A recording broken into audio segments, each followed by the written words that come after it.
Class 8 subject history lesson 6 rise of regional powers.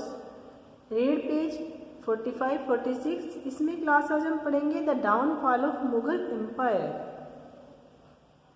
Class 8 the rise of regional powers. इसमें आज lesson में हम पढ़ेंगे the downfall of Mughal empire, rise of regional powers, British in India. Next page, class page number 46. Let us start the lesson. The 18th century in Indian history. Indian history में 18वीं शताब्दी जो थी वो एक बहुत बड़े डेवलपमेंट का बदलाव की जो है समय था। इसमें मुगल एम्पायर जो कि काफ़ी लंबे समय से चला आ रहा था अब उसका अंत था, और ब्रिटिश एम्पायर का विस्तार था, जिसने कि उस समय को सामाजिक, इकोनॉमिक और पॉलिटिकल स्ट्रक्चर जो है देश का बिल्कुल बदल दिया। Downfall of the Mughal empire. Babur led the foundation of Mughal empire. Babur ने जो है मुगल एम्पायर की स्थापना भारत में 1526 CE में की थी, जो कि आगे उसके सक्सेसर ने अपने शासनकाल के दौरान इसे एक शान पर, बहुत ऊंचाई पर पहुंचा दिया था। फिर भी जो है उसकी पावर, अब जो है इस एम्पायर की पावर जो थी औरंगजेब की मृत्यु के बाद जो है उसकी अनजस्ट पॉलिसीज के कारण और मुगलों की अनजस्ट पॉलिसी के कारण और उनके वीक सक्सेसर ऑफ औरंगजेब के कारण जो है अब क्रैम्बल्ड होने लगी, यानी कि चरमराने लगी थी। It gave rise of to the disintegration of the central power. इसने जो है केंद्रीय पावर को ख़त्म कर दिया, सेंट्रल पावर को अब ख़त्म कर दिया, और जो है नई इंडिपेंडेंट रीजनल स्टेट जो है अब राइज होने लगी। Policies of Aurangzeb. The policies of expansion of Aurangzeb. Aurangzeb की जो एक्सपेंशन की नीति थी वो जो थी वो किसी भी आदमी के एक्सपेंस पर या किसी भी इकोनॉमिक रिसोर्स के ऊपर खड़ी थी, यानी कि एम्पायर जो था वो अपनी इकोनॉमी को भी ख़त्म कर रहा था और मनुष्य को, यानी कि आदमियों को भी नहीं देखा जा रहा था। सिर्फ एक्सपेंशन की पॉलिसी जो थी औरंगजेब के द्वारा फॉलो हो रही थी। उसके अपने पूर्वजों की तरह उसने जो है राजपूतों के साथ अपने मतलब उनको अपने साथ बनाए नहीं रखा, बल्कि औरंगजेब ने मराठों को दबाने का प्रयास किया, जो कि जिनके पास जो फाइटिंग की, यानी कि एप्रेज जो अनबीटेबल स्पिरिट था उनका फाइटिंग का, उनको बनाने की बजाय उन्हें दबाने की कोशिश की। Instead of making an alliance, उन्हें एक संघ बनाने की बजाय।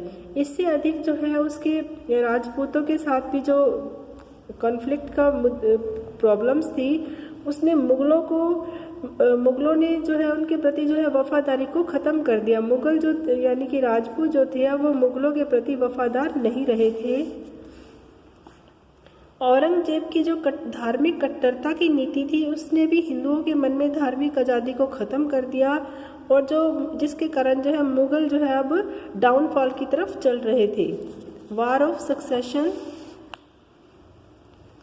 द सक्सेसर ऑफ मुगलों के जो पहले शासक थे वो किसी कारण से या युद्ध की सफलता के ऊपर जो है वो राजा बनते थे, लेकिन अब जो ये पॉलिसी थी लेकिन जो रिसोर्सेज थे और मटेरियल थे इस एम्पायर के अब ख़त्म होते जा रहे थे। ये द फर्स्ट सच फाइट, और ऐसा ही पहला युद्ध जो था दोनों औरंगजेब के 3 बेटों के बीच में हुआ था, जिसमें बहादुर शाह को विजेता रहा। Do you know. अब है क्लास, औरंगजेब की मृत्यु के बाद जो उनके सक्सेसर थे वो जो है बाद के लेटर मुगल कहलाए थे, यानी कि जो बाबर ने मुगल एम्पायर की स्थापना की थी, और बाबर जो था वो फाउंडर ऑफ मुगल एम्पायर माना जाता है, लेकिन औरंगजेब जो है वो last empire of the Mughal empire का लास्ट एम्पायर जो है औरंगजेब को कहा जाता है। आगे जो थे उसके सक्सेसर जो थे वो लेटर मुगल कहलाए थे, जिसमें Bahadur Shah, Jahangir Shah, Farrukh Siyar, Mohammad Shah, Ahmad Shah, Alamgir second, Shah Alam second, Akbar second, Bahadur Shah Zafar, ये सब थे।